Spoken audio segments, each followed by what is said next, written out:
Shalom Pak Bu, shalom semuanya. Semua baik-baik Pak Bu, baik puji Tuhan. Sebelum kita sama-sama untuk merenungkan firman Tuhan sore menjelang malam ini, satu topik yang saya bawakan ada hubungan dengan khotbah pagi tadi dan saya merasa perlu ini disampaikan. Kenapa? Karena Tuhan terus berbicara kepada saya hari-hari ini. Hal-hal yang ini yang kita akan share bersama, sebagaimana pagi tadi kita sama-sama dengarkan, dan saya kira pagi tadi saya berkhotbah juga yang pernah saya khotbahkan di sore hari, iman menghadirkan Tuhan. Sama-sama katakan iman menghadirkan Tuhan, itu yang pagi tadi. Lalu sore ini kita akan merenungkan satu topik, Tuhan memberi pertumbuhan. Tuhan memberi pertumbuhan. Kalau iman menghadirkan Tuhan, Tuhan akan memberikan kita pertumbuhan. Nah, ini akan ada satu konsekuensi yang sering saya gunakan istilah konsekuensi logisnya ya. Artinya iman menghadirkan Tuhan, Tuhan memberikan pertumbuhan iman. Kalau Anda dan saya pernah baca Alkitab, segala sesuatu dimulai dengan iman. Ya, segala sesuatu dimulai dengan iman, itu bagi kehidupan. Tetapi segala sesuatu sebelum ada, yang ada adalah firman. Itu jelas ya. Firman bersama dengan Allah, dan firman itu adalah Allah, dan Allah itu roh. Nah, kelihatan Pak Bu. Di mana dia? Ada di tengah-tengah kita. Supaya Anda dan saya bisa bersentuhan dengan roh, maka kita diberikan namanya algoritma di dalam teknik komputer atau teknik ya, itu disebut algoritma. Ada kunci pengenalannya, yaitu perkataan Tuhan yang dicatat di dalam Alkitab. Untuk masuk kepada perkataan Tuhan diperlukan iman dasar, iman percaya. Manakala Anda membaca Alkitab percaya, bahwa itu menjadikan pengharapan, sebuah penantian. Untuk kita menanti, kita siap menanti, tak bergerak, tanpa bergeming, tanpa bersetua, itulah bukti. Bukti kita sedang mengalami pertukaran. Itulah iman, pengharapan dan bukti. Pagi tadi saya sudah jelaskan di tempat sini. Dan malam ini Tuhan memberi pertumbuhan. Pertumbuhan iman berhubungan dengan pertumbuhan kehidupan. Kalau iman merupakan satu media. Kalau saya gunakan media, atau iman saya juga seringkali menggunakan kata itu adalah energi atau material. Iman itu material atau bahan bakar. Guru saya mengatakan itu bahan dasar. Kalau Anda mau bikin kue, bahan dasarnya yaitu katanya. Kalau bikin kue adonannya kan ya, adonannya. Itu bahan dasar. Kalau Anda mau bikin apa-apa, bahan dasarnya ada iman gitu. Guru saya mengatakan demikian, tapi saya menggunakan istilah bahwa iman itu adalah bahan bakar. Kalau kita mengacu kepada Alkitab tentang 10 wanita, 5 bijak 5 bodoh, iman itu adalah minyak dan bisa habis. Iman itu bisa padam, mati gitu. Artinya kalau dia nggak mendapatkan sesuatu dia bisa mati, itu iman. Dari Alkitab yang bilang mati itu iman. Iman tanpa perbuatan, tanpa action itu mati. Jikalau Anda yang hadir pada sore ini, khususnya anak-anak muda yang sedang menempuh pendidikan ya, atau yang sedang mau mempersiapkan untuk berkeluarga, atau yang memang sudah selesai pendidikan, yang sedang mau bukan coba ya mengembangkan kehidupannya untuk usaha pekerjaannya. Dengan apa Anda bisa melakukan? Ya dengan iman. Iman itu adalah bahan bakarnya atau minyaknya, memperlancar. Baik, sebelum kita masuk sharing firman topik sore ini, saya ingin menyapa buat Anda yang kali pertama hadir. Selamat datang Bapak Ibu yang kali pertama hadir di tempat ini. Pak Bu, pastikan Anda tidak langsung balik selepas ibadah ini. Sebab saya akan memberikan memperkenalkan visi dan misi di tempat ini. Ya demikian juga kami berharap jikalau kami dapat ambil bagian, jikalau Bapak Ibu punya pergumulan untuk berdoa sama-sama di saat syafaat kami, ya. Karena gereja ini punya tim doa syafaatnya, tim Hur dan tim Harun. Baik, saya kira itu saja. Jadi Anda yang kali pertama hadir, kalau saya bilang angkat tangan, terkadang nggak berani angkat tangan, nggak apa-apa ya. Kalau Anda tidak mau angkat tangan juga tidak ada masalah. Tapi satu hal saya mau katakan bahwa Bapak Ibu yang kali pertama hadir di sini bukanlah kebetulan. Ya, walaupun memang Anda punya niat ke sini, ingat kita mengatakan niatmu kalau bukan Tuhan yang gerakin nggak mungkin gitu ya. Itu yang pertama, ya bukan kebetulan. Yang kedua, Anda ada di sini berarti kalau bukan kebetulan berarti berarti apa? Karena rencananya Tuhan. Betul enggak? Nah, kalau kita kata rencana Tuhan, siap-siap Tuhan sedang membuat rencana Dia di dalam hidupmu. Oke? Nah, kasih tahu samping kiri kan, Tuhan sedang rencana sesuatu dalam hidupmu loh, ya. Ya, pastikan rencana Tuhan itu bisa direalisasikan. Rencana Tuhan pasti indah. Rencana Tuhan bukan moga-moga. Rencana Tuhan itu realistis. A ya A, B ya B gitu ya. Baik, kita akan baca Alkitab. 1 Korintus pasal yang ketiga ayat yang ke-6 sebagai dasar pemikiran kita sore ini. 1 Korintus pasal yang ke-6 pasal 6 lagi. 1 Korintus pasal yang ketiga, 1 Korintus pasal yang ketiga, saya ulangi lagi 1 Korintus pasal yang ketiga ayat yang ke-6. Saya akan bacakan buat Bapak Ibu yang hadir di tempat ini sampai dengan ayat yang ke-9 saja. Saya akan temukan konten untuk saya share malam ini, konteksnya apa sih gitu loh. Ya konteksnya pasti kepada yang tadi saya katakan temanya, Tuhan memberi pertumbuhan. Aku menanam, Apolos menyiram, tetapi Allah yang memberi pertumbuhan. Karena itu yang penting bukanlah yang menanam atau yang menyiram, melainkan Allah yang memberi pertumbuhan. Itu ayat yang ke-7, ayat 8. Baik yang menanam maupun yang menyiram adalah sama. Dan masing-masing akan menerima upahnya sesuai dengan pekerjaannya sendiri. Karena kami adalah kawan sekerja Allah, kamu adalah ladang Allah, bangunan Allah. Dari pembacaan tadi itu, memang ada beberapa hal yang perlu didetailkan. Kalau kita mau membahasnya secara ekspositori, satu persatu, kalimat-kalimat dari tulisan itu, dari bagian anak kalimat itu indah sekali Pak Bu. Ya, ini merupakan sebuah ilustrasi, perumpamaan. Rasul Paulus sedang memberikan perumpamaan kepada jemaat di Korintus. Tetapi malam ini saya cuma mengajak kita untuk melihat ada 3 bagian menjadi dasar pemikiran kita. 3 bagian anak kalimat itu kata dasarnya. Pertama ada kata dasar yaitu aku menyiram, Apolos, aku menanam, Apolos menyiram. Ya, aku menanam, Apolos menyiram. Itu yang pertama. Kata aku di sini berarti siapa? Yaitu Paulus. Tentu kita tidak ada berurusan dengan Paulus saat ini kalau Paulus sudah tidak ada. Kita sedang berurusan sama siapa? Kita sedang berurusan dengan diri kita sendiri. Jadi kalau hari ini kita bicara apapun kita nggak usah berurusan sama orang lain. Orang lain mau berapa saja tidak akan mengubah kita. Orang mau mengatakan kita apa kek, mau berkati kita kek, mau apa saja, nggak akan bisa mengubah kita kalau kita tidak mulai mengubah diri kita terlebih dahulu. Manakala kita mengubah diri kita, justru kita bisa mengubah orang lain. Karena orang akan tertarik dengan perubahan. Anda tidak tertarik pun pasti Anda akan berubah, dunia akan berubah. Ya, minimal berubah jadi tua, ya, minimal berubah jadi ompong gitu loh ya. Kau coba nggak pakai gigi palsu, mungkin banyak yang ompong kali ya. Apalagi Kalimantan Barat lagi. Saya sudah berapa tahun sih? 30 tahun. Ya 30 tahun, udah hilang 3 gigi saya. Hilang 3 gigi saya, tapi saya tidak kasih gigi palsu. Sebab saya hamba Tuhan, seringkali khotbah firman Tuhan. Khotbah kebenaran tidak boleh sesuatu yang palsu. Oh enggak ada hubungan dengan gigi palsu ya. Kalau ada yang punya gigi palsu maafkan saya. Enggak, itu cuma guyonan saya, tidak nyambung. Yang pertama bahwa aku menanam, Apolos menyiram. Dan yang kedua, Allah yang memberikan pertumbuhan. Yang ketiga, kamulah ladangnya. Nah, yang menarik buat Anda dan saya di mana?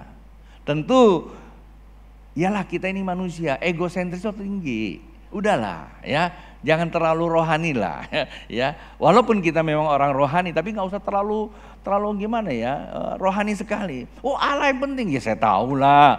Tapi nyatanya kalau Anda lagi nonton, kalau Anda lagi lihat foto, siapa yang Anda lihat? Anda lihat Allah yang tidak kelihatan itu. Jika kita ada 10 orang foto sama-sama, ayo mau cari di mana Allah, mana Allahnya? Enggak, pasti dia ada siapa? Dia diri sendiri, betul? Betul atau betul? Ya, coba Anda foto sama-sama, dikasih lihat fotonya, yang Anda lihat siapa? Nggak mungkin Anda lihat samping kamu, nggak mungkin Anda lihat mertua kamu. Yang lihat diri kamu sendiri. Itu namanya apa? Menandakan bahwa sifat manusia cenderung ada egonya. Salah? Enggak salah. Itu sebabnya malam ini saya tidak ajak Bapak Ibu terlalu dalam tentang Allah yang memberi pertumbuhan. Apapun alasannya memang Allah memberikan pertumbuhan. Tanpa kita bahas pun dia bekerja sesuai dengan keilahiannya. Kita nggak bisa ubah pekerjaan Tuhan. Kita juga nggak bisa menambah. Dia Allah bekerja sesuai dengan apa? Keilahiannya. Sama, dia hadir juga sama. Allah mah hadir. Anda mau bikin musik model apa? Tidak menambah kehadirannya, enggak. Anda tidak pakai musik juga dia tetap hadir. Hanya saja kehadirannya tidak bermakna buat kita orang yang pasif. Ya, hanya itu aja. Jadi dia tetap hadir, tapi nggak ada artinya buat kita kalau kita tidak bereaksi. Nah, sekarang kita mau bicara sikap kitanya itu apa? Yaitu ladangnya. Boleh bilang sama samping kiri karena kamu loh ladangnya. Ya, kamu ladangnya. Nah, kita bicara kita masing-masing nih. Ya. Kalau kita bilang kamu ya termasuk saya ladangnya. Apa itu ladang? Coba kita lihat beberapa survei firman Tuhan yang tertulis di dalam Alkitab. Saya coba bawa Bapak Ibu dan adik-adik saya yang saat ini sedang mau mengembangkan nilai-nilai kehidupan. Itu penting loh. Ya, hidup itu yang kita bangun adalah nilai kehidupannya. Kalau Anda punya nilai kehidupan, Anda akan dicari. Benar. Saya seringkali menggunakan contoh tentang kopi ya. Boleh saya pakai sekali lagi buat Anda mengerti ya. Kopi itu kan ada macam-macam. Arabica, ya, Robusta, ya, Italiano. Ya, kalau diubah ya jadi Americano, Cappuccino. Cappuccino dari Cina sebenarnya ya. Enggak lah. Dulu saya pikir Cappuccino itu kopinya orang Cina. Enggak ya, itu hanya nama aja. Tapi ada satu kopi yang ada di Indonesia, harganya di atas semuanya. Itu namanya kopi luwak. Tahu kopi luwak? Pernah minum nggak kopi luwak? Saya ngomong kopi luwak nggak apa-apa ya, bukan endorse, tapi kan nggak ada namanya. Hanya nama, tidak ada mereknya kan. Kalau ada yang gunakan kopi luwak ya itu hanya kebetulan aja lah. Saya tidak endorse mereka. Tapi saya tahu nggak, kopi luwak itu harganya tinggi sekali. Indonesia tidak tahu berapa. Kalau di Pontianak saya pernah beli 1 kilo di atas 1 juta lah. Itu 1 kilo karena luwak lokal. Lalu Jakarta kurang lebih 6 jutaan. Di Australia ya, di Australia teman saya dia karena jual kopi itu 14 sampai 16 juta 1 kilo. Itu kopi loh. Kalau di sini kopi biasa berapa? Kopi Arabica, kopi Robusta paling bantar-bantar 50.000. Kopi yang seberang sana, saya nggak bisa sebut namanya. Ya. Kopi ya saudara kita lah ya, itu 60.000 1 kilo. Pertanyaannya mengapa kopi luwak ini mahal? Karena dia dimakan sama musang. Luwak dimakan, udah makan dia yang dimakan itu. Kopi luwak itu nya musang. Di mana? Pertama kali temukannya itu di Irian sana, di Aceh sana. Itu di hutan. Karena sana ada kopi, katanya seperti itu sejarahnya.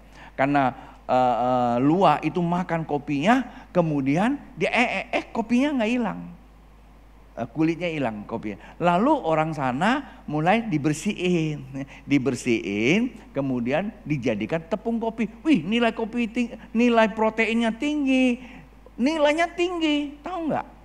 Lalu itu dicari oleh orang-orang bule, orang Belanda, orang Perancis.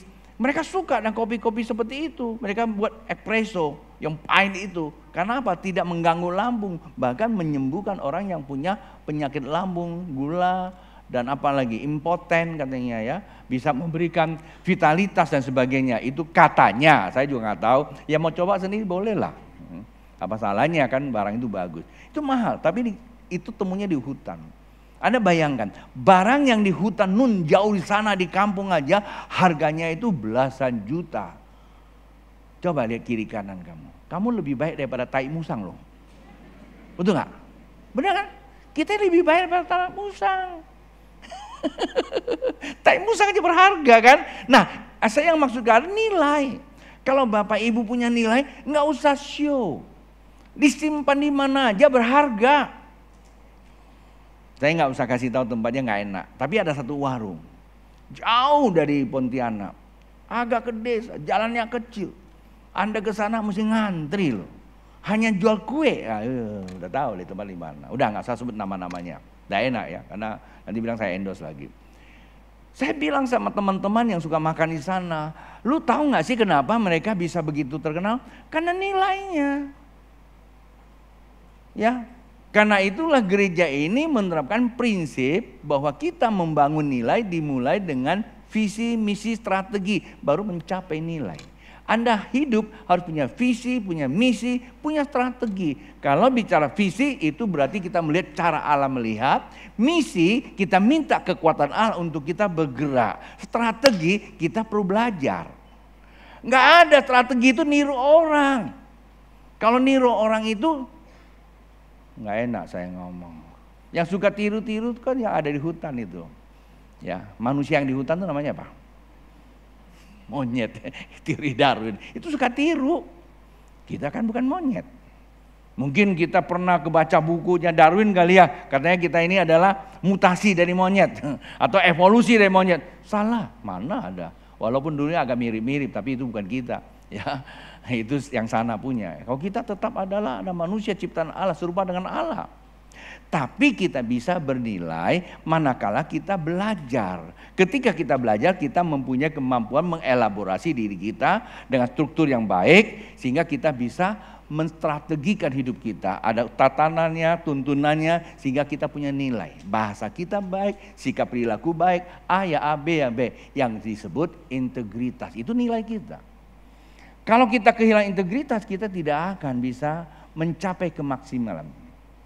Ya, orang Tionghoa itu bilang begini, saya punya papa suka ngomong sama saya, Ton, mui cekai nang le mui lebih syoseng lebih ngiah, ngerti ya? Nggak usah takut kamu nggak ganteng atau cantik katanya. Tapi yang paling lekiah lebih cekai sengeng, tahu ya sengeng ya? Kepercayaan. Sengeng itu kepercayaan. Kalau kamu nggak ganteng nggak apa-apa lah. Kamu nggak cantik nggak apa-apa. Tapi kalau kamu kehilangan kepercayaan, selesai duniamu. Betul. Nilai kepercayaan itu sangat penting sekali. Itu dijaga. Nah, itulah integritas. Integritas itu terkonek kepada kebenaran. Karena kita ini disebut ladang, artinya suatu media yang perlu diproses menjadi bernilai. Ladang itu tergantung buat apa? Sekalipun ya itu jadi kuburan. Jakarta ada kuburan yang harga ratusan juta loh. Ya kan? 2 kali berapa? 2 kali 2. Di Jakarta itu namanya apa hill ya? Santiago ya. Santiago atau apa itu? Ya situlah. Itu harganya ratusan juta. Itu ladang buat nguburin orang. Tergantung kan? Betul enggak? Jadi ladang itu bergantung kepada bagaimana kita mempersepsikannya sehingga akan menjadi sebuah nilai. Orang yang mengelolanya, orang yang punya visi. Lihat bagaimana dia membangun lahan ini sehingga dia ubah, dia strategikan, akhirnya jadi bernilai. Itu diri kita, jangan jadi kuburan apa itu wakaf gitu ya, yang cuma hanya masal gitu. Jangan. Kita ini punya nilai gitu, ya. Itu namanya ladang. Jadi ladang kita bicara, apa itu ladang? Karena kita semua ladang apa? Nah, kita katakan begini. Di dalam Lukas pasal yang 8 dan ayat 8. Dan sebagian jatuh di tanah yang baik dan setelah tumbuh berbuah 100 kali lipat. Setelah berkata demikian Yesus berseru, siapa yang mempunyai telinga untuk mendengar, hendaklah ia mendengar. Nah, satu ayat ini saya memberikan Anda sebuah penajaman. Ya, referensi firman itu penajaman. Apa itu ladang? Ladang itu bicara tentang apa? Ada hubungan dengan benih. Tuhan sedang bicara tentang kerajaan Allah dengan benih. Kerajaan Allah dengan benih. Kita tahu kalau Anda membaca ini ada perumpamaan tentang kerajaan Allah seumpama orang menabur.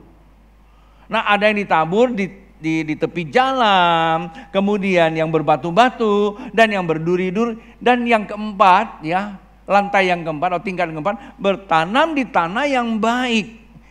Ketika tanah yang baik itu akan memberikan pertumbuhan 30, 100, 30, 60 dan 100 kali ganda. Lalu apa yang disebut tanah yang baik itu? Kita lompat aja karena kita tidak punya waktu untuk surveinya terlalu detail. Tapi perhatikan Bapak Ibu, adik-adik saya, catat aja di rumah, baca ulang. Temukan maksud-maksud ilahi. Bapak Ibu kalau temukan maksud ilahi, saya jaminlah Anda ke depan pasti akan jadi orang yang luar biasa. Ada berapa banyak orang, tidak terlalu banyak-banyak banget sih. Ada beberapa orang yang tekun saya make up dia.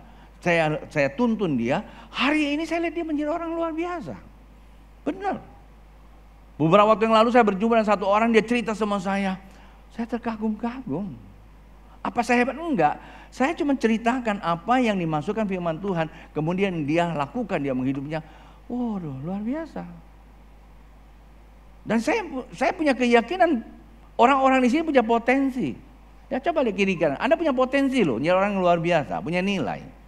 Anda tidak perlu cari nasabah, tidak perlu cari customer, ya, tidak perlu cari pembeli, yang cari kamu, bahkan mengejar kamu. Dengan bahasa lain nih, kalau motivator kata, Anda bukan lagi mencari duit yang mencari kamu. Lagi tidur aja uang bisa datang. Pernah kepikir nggak bagaimana lagi tidur uang bisa datang? Coba. Saya belum terusin ayat berikutnya ya. Pernah kepikir nggak, bro? Ini kan anak pengusaha nih, anak muda yang terus memotivasi orang. Kira-kira gimana maksud motivator? Lagi tidur, duit cari kamu. Coba, pernah kepikir nggak gimana caranya? Oh begini, pastor.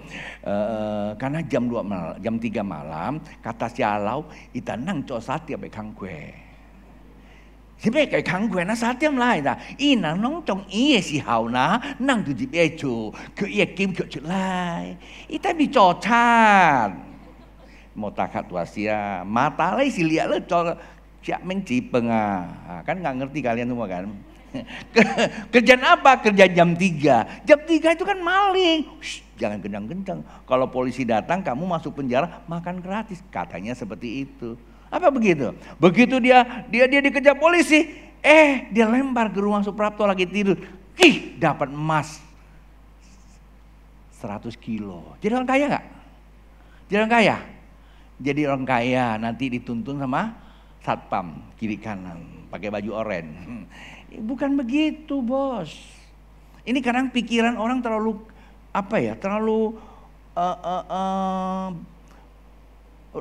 rusak pikirannya, mental rusak. Berpikirnya seperti itu. Pengen orang punya pindah ke kita punya, tidak seperti itu. Nah, saya cerita ini satu pengalaman, ini benar pengalaman kejadian. Saya punya teman, bukan teman, dia di Jakarta gereja. Ya, balef lah ya, saya bilang gereja di Jakarta. Ada satu jemaat, saya tidak sebut namanya. Sebenarnya ini orang hebat loh. Tuhan pakai orang-orang yang tidak diperhitungkan. Dia cerita sama saya, dia bilang, Pak Tony, pertama saya masuk ke gereja ini disuruh jadi office boy, dikasih gaji 1 minggu 50.000. Senangnya ampun-ampunan, waktu masih SMP dia bilang. Tetapi waktu pastor khotbah tentang bagaimana meningkatkan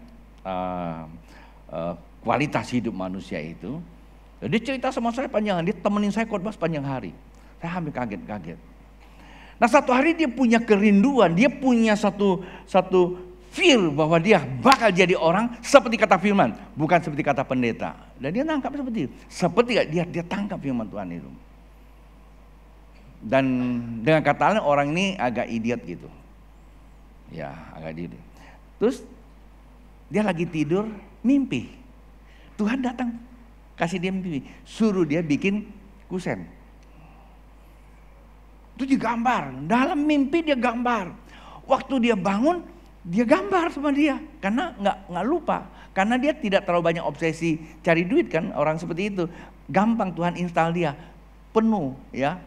Kebetulan ya walaupun Pentiumnya Pentium 1.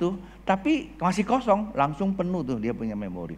Dia mulai gambar. Nah dia gambar, dia cerita sama teman-teman, nggak ada yang mau percaya karena dia anggap apa? Ya orang seperti itu.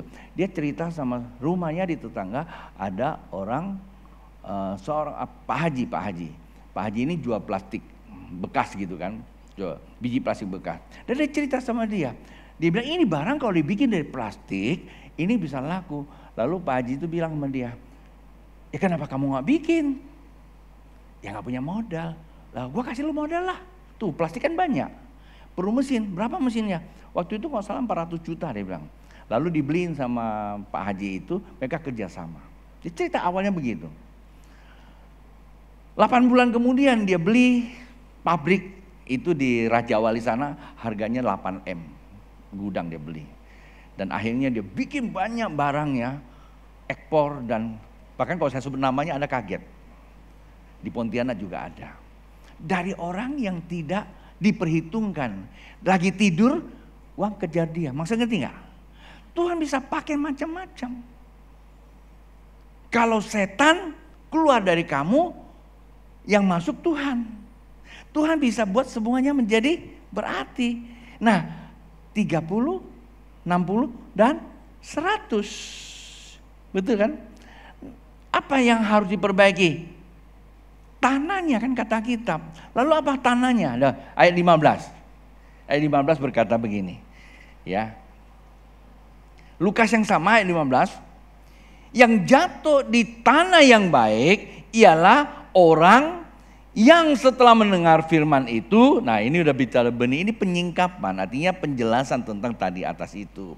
Menyimpannya dalam hati yang baik dan mengeluarkan buah dalam ketekunan. Yang dimaksud ladang itu apa? Dengan ayat ini, bro. Dung dung dung dung. Anda oh bukan ya, Anda gitar ya. Tueng. Yang dimaksud ladang apa? Anda bisa mengeluarkan melodi yang indah kalau hanya skill itu hafalan. Begitu dikasih lagu baru, Anda lupa semua. Ya Pak ya? Saya bisa main gitar. Cuma bunyi do, re, mi, fa, sol, la, so. Setel nggak tahu setelnya kemana. Sampai itu senarnya udah doel gitu, udah kendor-kendor, udah di jeng, bukan jengnya, jeng. Aku nggak bisa nyetel karena aku memang nggak bisa feeling yang ada. Tapi kita bisa memainkan sebuah alat musik menjadi indah ketika hati kita berubah. Hati kita nyatu dengan alat yang kita mainkan. Itu yang pernah dilakukan oleh Daud. Hati yang diurapi, waktu dia main kecapi dengan tekun, berarti terlatih, setan kabur. Paham ya? Jadi hati yang baik. Menurut firman Tuhan itu. Yang disebut ladang, yang disebut tanah adalah hati yang baik. Hati yang baik apa? Hati yang mendengar. Hati bisa dengar enggak? Telinga hati di mana? Telinga hati itu di pikiran kita. Manakala kita bisa berpikir, berarti hati kita mendengar. Kita berpikir kan ngerti. Manakala kita mengerti, berarti hati kita mendengar. Mana kita percaya, hati kita menanam, menyimpan. Kata percaya, kata menyimpan itu adalah pikiran. Kamu percaya bahwa itu firman Allah. Seperti tadi saya katakan orang yang saya cerita di Jakarta itu. Dia percaya ini firman Allah, dia nyimpan di sini. Dan apa kata kitab? Allah akan memberikan pertumbuhan. Pertumbuhan apa? Uang. Tadi saya memberikan satu kisah tentang dia tidur lalu dikasih mimpi. Kan bukan uang kan? Dikasih mimpi ide. Tuhan kasih mimpi ide. Tapi sekarang kalau kamu menyimpan firman Tuhan, lalu Tuhan berikan pertumbuhan. Nah yang disebut Tuhan memberi pertumbuhan. Pertumbuhan apa? Ini terlalu banyak orang salah tafsir. Maaf. Ya, kata salah. Ini pertumbuhan nanti saya akan jadi apa? Saya punya uang banyak. Iya, betul. Pertukarannya itu. Yang dikatakan pertumbuhan 30, 60, 100 itu mengacu kepada kitab Roma sebagaimana Rasul Paulus pernah mengajar di Roma. Roma pasal 10 ayat 17. Apa itu? Roma pasal 10 ayat 17 berkata begini. Ya, dibukain di sini nih, bagus ya. Jadi, iman timbul dari pendengaran dan pendengaran oleh firman Kristus. Jadi waktu hati kamu menyimpan firman Allah yang ditaburkan, maka Allah berikan pertumbuhan iman. Iman itu bukan kita yang mau tumbuh sendiri. Aku mau imanin aja. Bro, pengen beli rumah enggak? Biasanya orang bilang, udah imanin aja, enak aja. Kamu pengen enggak sih jadi kaya? Daddy, mau jadi orang sukses gak? Gimana caranya? Imanin aja, kan begitu. Nggak salah sih pemahaman, tapi bukan seperti itu. Emangnya iman itu seperti kita latihan gitu ya? Ya apa ngeden gitu? Oh gitu, bukan. Iman itu pemberian Tuhan. Wih, apakah salah ini pastor ngajar ya? Coba baca Roma pasal 12 ayat ketiga. Ya, coba kita lihat. Roma 12 ayat yang ketiga berkata begini nih. Berdasarkan kasih karunia yang dianugerahkan kepadaku, aku berkata kepada setiap orang di antara kamu, janganlah kamu memikirkan hal-hal yang lebih tinggi daripada apa? Daripada apa? Daripada apa itu?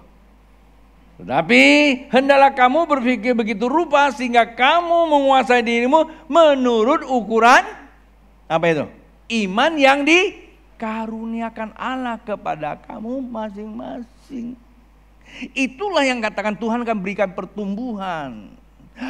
Aku menyiram, aku menanam, Apolos menyiram. Tuhan berikan pertumbuhan itu imannya. Oleh karena iman kita bisa melakukan perkara-perkara supranatural. Menyembuhkan orang iman.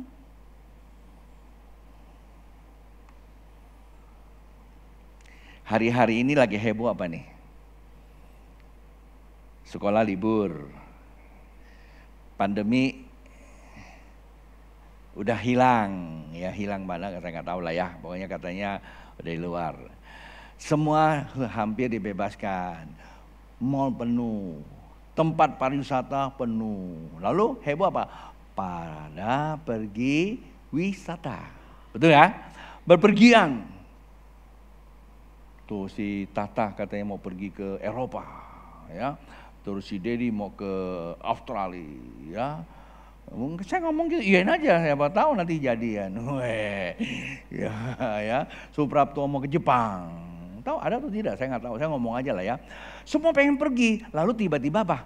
Tiket ini mahal katanya. Ke Jakarta mahal, susah cari lagi. Ya. Semua serba mahal, tiket.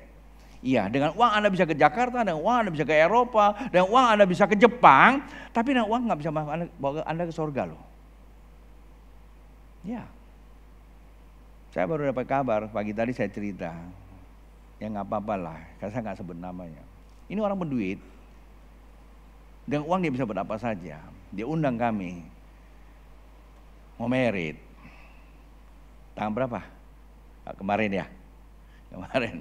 Tiba-tiba dia telepon balik lagi. Nggak jadi. Kenapa? Meninggal. Uang nggak bisa perpanjang umur loh. Kasih tahu samping kiri. Uang nggak bisa perpanjang umur kamu. Apalagi bawa kamu ke sorga. Tapi ada berita baik.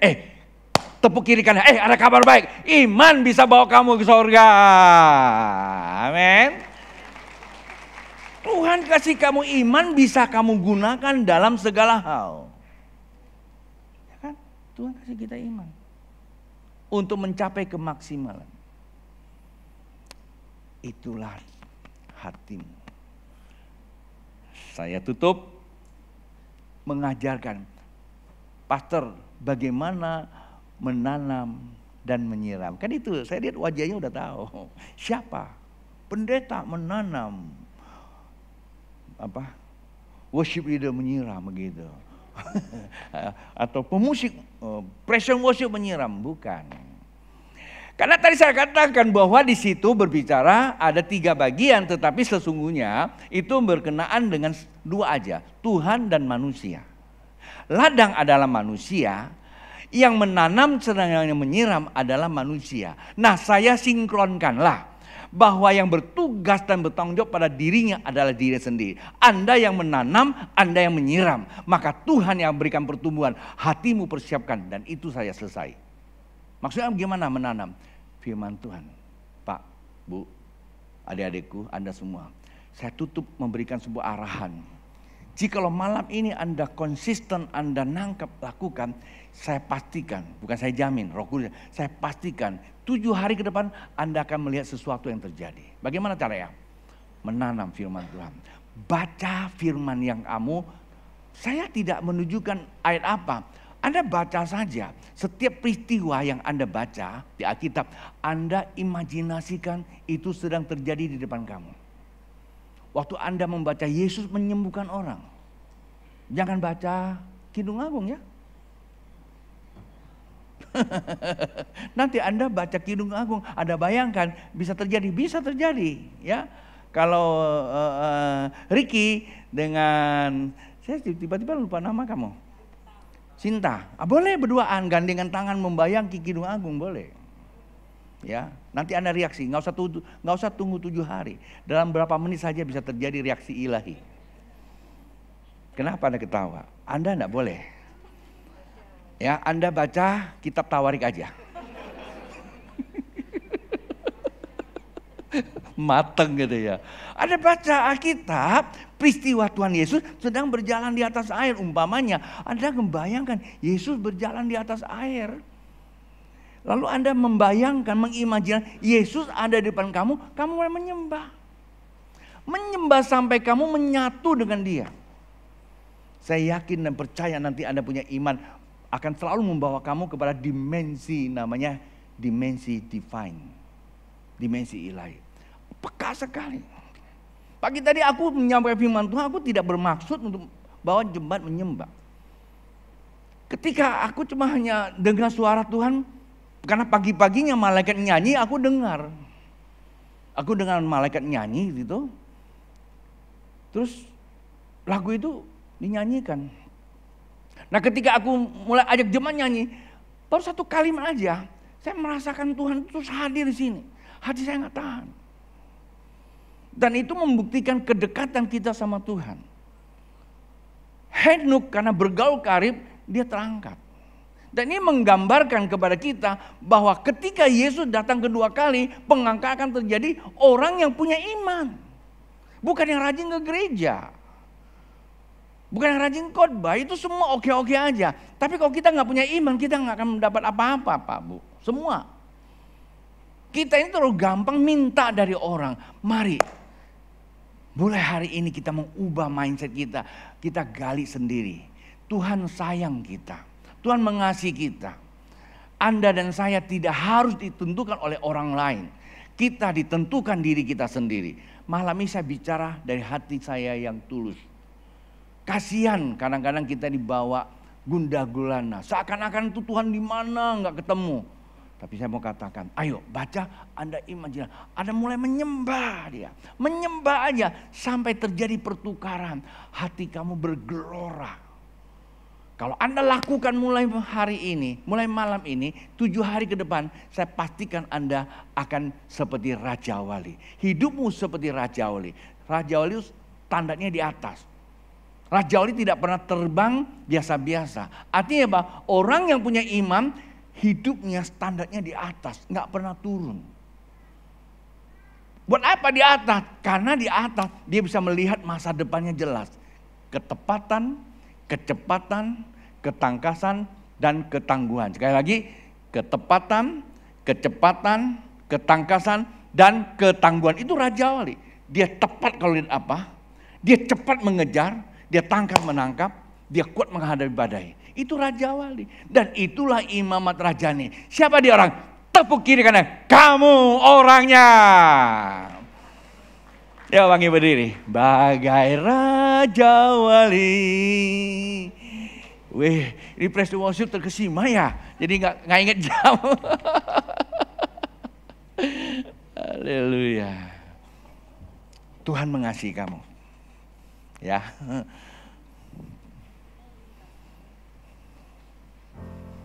Hafal lagunya?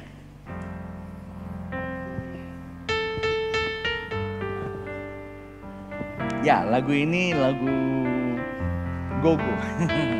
Lagu Caca ya. Ya, kita nak puja ini seperti raja. Dan saya berdoa buat Anda.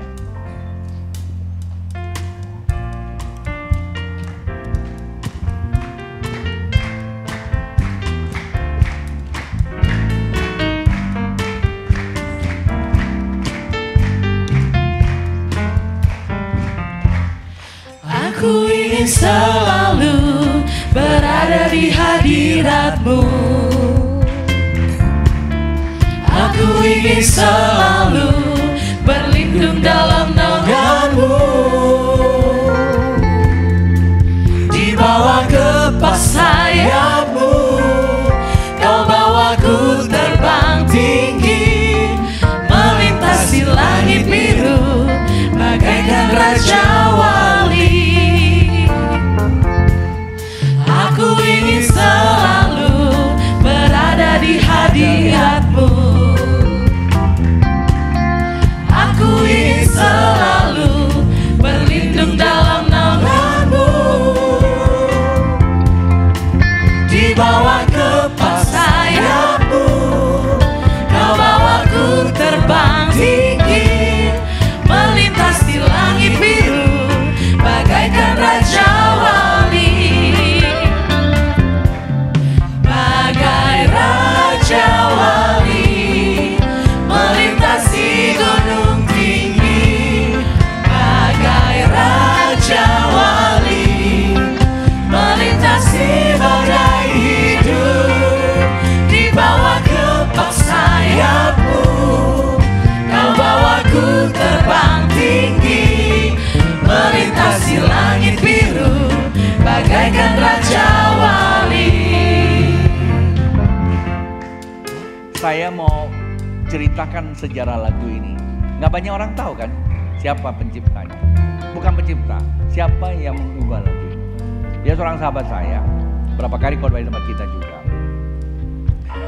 Ketika satu stasiun TV mulai ada, saat itu diciptakan lagu ini tidak ada kata Tuhan. Tapi itu sungguh dinyanyikan di mana-mana, bahkan di bus, orang buat ngamen, restoran. Dan itu jadi booming. Dan sahabat saya ini diurapi Tuhan, lalu dipakai Tuhan di mana-mana. Dan hasrat di hatinya, dia tahu bahwa urapan Allah mendapat kekuatan baru bagaikan Raja Wali. Di hadiran Allah, ngalami urapan seperti Raja Wali. Dan saya punya pemahaman Raja Wali itu standarnya di atas, betul? Dia sekolah di luar negeri, dia pulang ke Indonesia.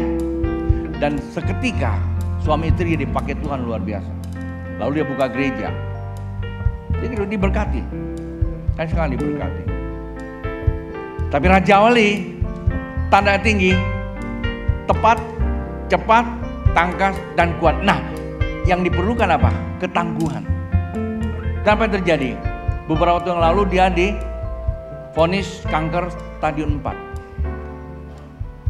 Sudah botak. Salah satu bapak rohani saya minta saya telepon dia, saya tanya gimana, dan kondisinya lemah. Tapi dia berkata, aku seperti Raja Wali. Badai buat saya bukanlah bencana, tapi badai buat saya adalah lompatan saya melihat kemuliaan Allah. Udah berapa tahun yang lalu, dia dinyatakan sembuh total. Dan sekarang rambutnya tumbuh kembali lagi, sehat walafiat. Namanya adalah Robert Sutanto dan istrinya Lia. Dan ini kisah nyata. Lagunya kelihatan sederhana, bukan lagunya, tapi ungkapan isi hati. Bapak Ibu bisa nyanyikan lagu ini, nggak ada gunanya kalau engkau tidak mengerti. Maksudnya apa? Di hadirat Allah, engkau diurapi Allah, engkau memperoleh kekuatan yang baru. Iman mendapatkan kekuatan yang baru. Kekuatan baru apa? Kekuatan urapan menjadikan engkau manusia baru. Seperti Raja Wali. Hidupmu di atas rata-rata. Hidup kita lebih baik daripada kopi luwak. Tai musang maksud saya. Ya, kita akan dinilai oleh dunia.